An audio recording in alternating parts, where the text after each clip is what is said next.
Good evening, ladies and gentlemen, and welcome to Showtime with Mike and Tyler.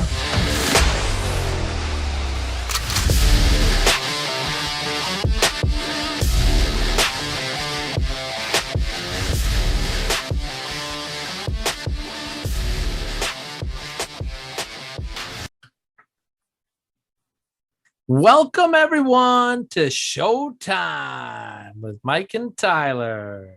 We have Counted Out Wrestling on tap today. I really was going to go for it and give it like my old school Vince McMahon, welcome everyone to Monday, but I can't. I'm terrible at that. So, we're back. Another edition of Counted Out Wrestling here. A little recap last week. The big angle was we had the debut of our president, Nigel McGinnis. He was sick and tired of a lot of the outside interference he saw, especially in this best of seven. He has laid out that if the Usos get involved in any of these matches anymore, at any time, before, after, during, that Roman Reigns will immediately be disqualified from his match. Nigel's just laying the law down right off the get-go here. He said that our show this week is going to open up with match 3 of the best of 7 series between Roman Reigns and Hangman Page. And that's exactly where we are. The show opens and it starts with Roman Reigns music playing right away as Joey Styles and Corey Graves welcome us to the show. Roman's making his way down the ring. New president Nigel McGinnis is on commentary for this match. Nigel says that we are 4 weeks away from our very first pay-per-view event called Wrestling on the Rise. Little shout out to our boys. Little shout out to a great podcast. You like that? No, not even. Why? Because you don't even have a name for your weekly show. Well, I had to name the pay-per-view. I want to give a shout out to a great podcast. I got to win them over too. All right. Great podcast, by the way. Great work Wrestling on the Rise does. My suck-up moment of the week here. So we're 4 weeks away from our pay-per-view Wrestling on the Rise. Nigel says that the winner of the best of 7 will get a title shot at the pay-per-view if the series can go less than 7 matches. Because we're not sure here. If it goes 7 matches, it's not going to be done in time, right? Right. If we go to a 7th match, it will happen at the pay-per-view. So just want to get that out there right now, okay? These guys, if they want the title shot at the pay-per-view, they got to finish it up before we get there. Nigel's going to make him work for it. Hangman's going to come out next, and he's fired up. He's feeling real pressure. He's down 2-0 in the series, but he doesn't have to worry about the Usos anymore, which is good, right? We're going to have Hangman coming out, taking his time, being a little cautious. Roman's going to get a little cocky here. He's going to take over the match. He's feeling good. He's up 2-0. The longer the match goes on, the cockier he gets.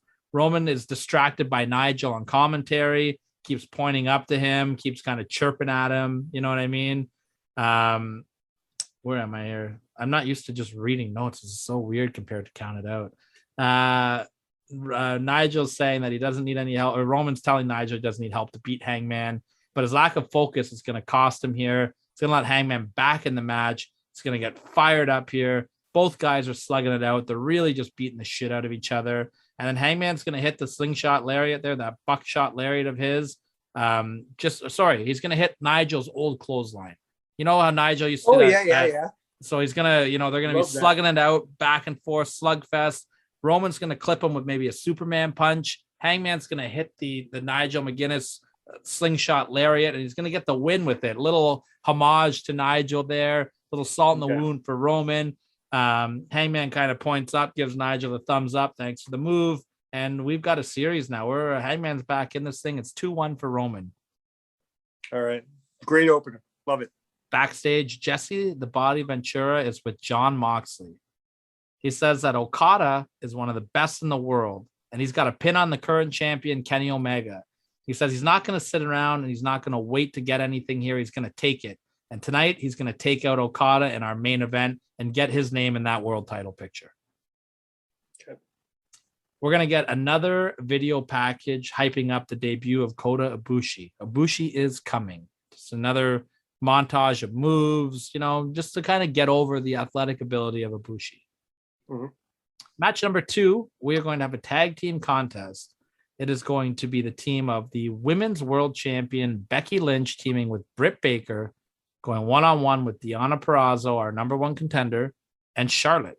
So we're going to kind of intertwine 2 feuds here, because we've got the feud with Charlotte and Baker, as well as with FTR and Cody against the Young Bucks and Adam Cole. Baker can't stay focused as well. She just wants to get her hands on Charlotte. Her lack of focus can allow Deonna to take control of the match. The heels are going to take turns working over Baker. Deonna is just talking smack to Becky the whole time, getting in her head a little bit. The heels are going to have a little bit of miscommunication, though. Deonna's going to hit Flair by mistake. It's going to lead to them kind of pushing each other. Flair's like a cocky person. She's not going to put up with that. And Charlotte's going to pull a Bad News Brown and leave. She's going to start walking out in the middle of this match. I'm going to have Baker chase Flair down, though. They're going to start brawling up the ramp, up backstage. We're going to have Becky go to lock on the disarmer, but Deonna is going to sneak out using her great mat skills, roll up Becky, and score a surprise pinfall on the women's champion. Okay. We got Becky looking stunned. Yeah. Deonna motions that the belt is coming to her. Mm-hmm. Flair and Baker are brawling. They've gone backstage, and the camera's actually going to follow them. And backstage, you've got Adam Cole and Cody trying to break these girls up, and they're trying to get there. Flair's going to turn around and slap Adam Cole right in the face. It's going to let Cody sucker shot him, and the heels are going to kind of run off, leaving the baby faces laying. Beautiful. Love that. Match number 3 is a playoff of last week's match here. CM Punk is going to go one-on-one with El Generico. So last week we had El Generico and Kevin Steen debut in the company. They beat Punk. Steen got the win over Punk because of this run-in from Generico. And Punk has issued that challenge saying that he's going to bring backup this week. So Steen comes out first. He says that Punk doesn't have any friends left in this business. He's burnt every bridge that he's had, and he knows that nobody's here to have his back. Punk is going to walk out, and he's alone. Nobody is with him. He's looking a little dejected. Steen and Generico are laughing at him. I told you so. I told you so. This is going to be a good back and forth match. It looks like Punk's about to have it won. He's going to hit him up for the go to sleep. Steen's going to jump on the apron, but Punk does have backup, because sprinting down the ring is his old friend Boom Boom Colt Cabana, making his debut in the company. He's going to pull Kevin Steen down. He's going to lay Steen out with some elbows on the outside. Punk is going to hit the go to sleep. He's finally going to get his first win in the company. After the match, Jesse Ventura gets in the ring. He's interviewing Punk, and Punk says, he's been gone a long time. And in order to compete with today's talent, he had to take a look back. And he had to take a look back to when he was, getting his roots into the business. He needed to remember the hunger that this young talent has.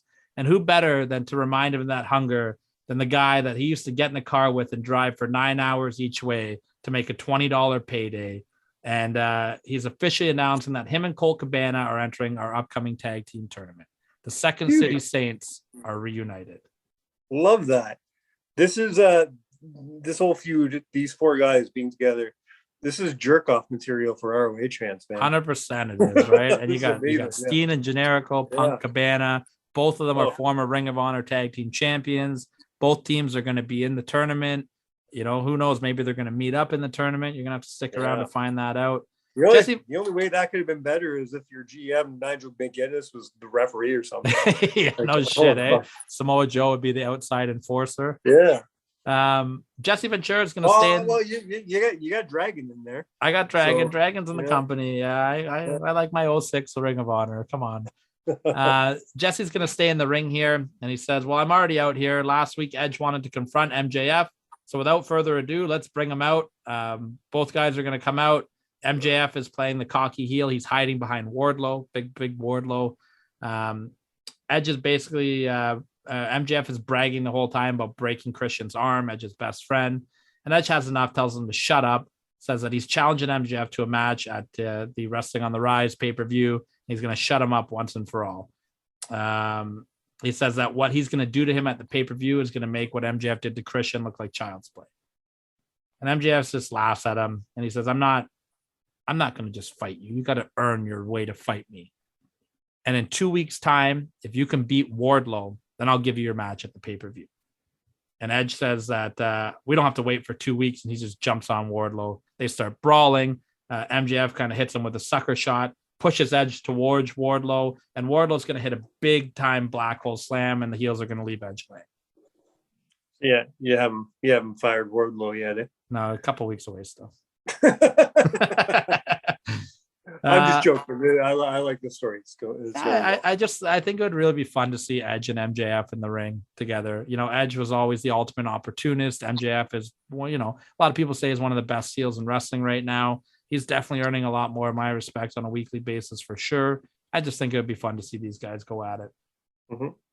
Match number 4, we're going to have a tag team match between Jurassic Express going 2-on-2 against Santana and Ortiz. Okay. We're just, we want to just show off some solid tag team wrestling, hyping up the tournament a little bit more. I'm going to have Jurassic Express go over in this one. They're going to kind of keep building their momentum heading into that tag team tournament. Yeah, that's the right move. Yep. Paul Heyman backstage is in Nigel's office with Don Callis. Heyman says that if the best of 7 doesn't get settled by the pay-per-view, it's only fair that Brock Lesnar gets the title shot. Callis says Brock hasn't even stepped foot in the ring and he needs to earn a shot. And Nigel says that both men have great points. So what we're going to do next week is Brock Lesnar will make his debut. And it's going to be in a pick your poison match, and says that Don Callis will be the one to choose Brock's opponent. And he says, but he needs to choose wisely, because if Brock wins the match, then he will either get a shot at the pay-per-view, and if not the pay-per-view, then he will get a shot the very next night on our show, depending on the outcome of the best of 7. Good enough. We're going to hype up next week's show a little bit here. We're going to have match 4 in the best of 7. We're going to have Nova making her in-ring debut next week. She's going to go one-on-one with Britt Baker. We're going to have Wardlow in action. He wants to show Edge what is going to be in store for him. And we are going to have the start of our tag team tournament next week. Brackets will be announced next week. And of course, the main event, Brock Lesnar in a pick your poison match. Great. Speaking of main events, it takes us to our main event this week. We have Okada going one-on-one with Jon Moxley. And Okada comes out and he's looking real pissed off. And Joey Styles on commentary says, Okada's got to be pissed off about that last announcement with the pick your poison match. He's been out here every week. He's been winning matches. He's got a pinfall over Kenny Omega. And he's just being overlooked. And Okada's bringing that fire out to the ring here. These guys are going to go 25 minutes in the main event. We're going to give them some time here. Japanese style, New Japan style of match here that you would see these guys have. I've got Okada going over clean after hitting the Rainmaker. And after the match, Okada just grabs the microphone and he just screams Kenny Omega's name. It's Kenny Omega, Omega, throws the mic down, gets up. He's motioning that he wants the belt. He's not going to be looked over. He's going to hit his Rainmaker pose as the gold confetti comes down and we go off the air. Beauty. Great way to end it. And that's it. So, Dude, that's an A+ show right there. I'm watching that. I'm watching that twice. That's great. Good job. Yeah, we're building up to the pay-per-view here. We've kept the Nova. We've kept, Baker and Charlotte going. We've got good steam going in the tag team match. The world title picture is up for grabs. The best of 7 got a little bit tighter. And, next week we're going to see a couple people in their first matches with Wardlow and Nova. No, you're really excited for that Wardlow match. That's it. That's going to take us home on beauty, man. Well, tune in next week. We're going to go right back over to Maple Leaf Pro next week. We got a couple good matches signed up already. We have Lufisto being able to earn herself a contract if she can beat Tessa Blanchard first. That's a big if. You got Big Ben Ortman's finally going to get his hands on Matt Cardona in their rubber match, and this is a submission match, as stated by Matt Cardona himself last week. And continuing their story, we have Jay Briscoe in one-on-one action versus Harry Smith, and much more. Who knows what's going to happen in that main event picture with a big four-way drama going between. Oh, I'm sorry, the main event. Did I forget about the tag team main event next week? We do have AJ Styles and Prince Devitt taking on Jeff Cobb and Josh Alexander. I'm excited, man. I'm excited to see where what Cordona's got up his sleeves for Big Ben. That tag team main event match. Just take my money now. Right. Exactly. Well, you guys are gonna have to tune in next week to see that. Puts a wrap on Counted Out Wrestling this week. So I guess there's nothing left to say except for quote the words of the famous Billy Red Lions. And now Diamond Jim says it in Barry Wrestling as well. And that would be, don't you dare miss it. And we'll see you at the matches.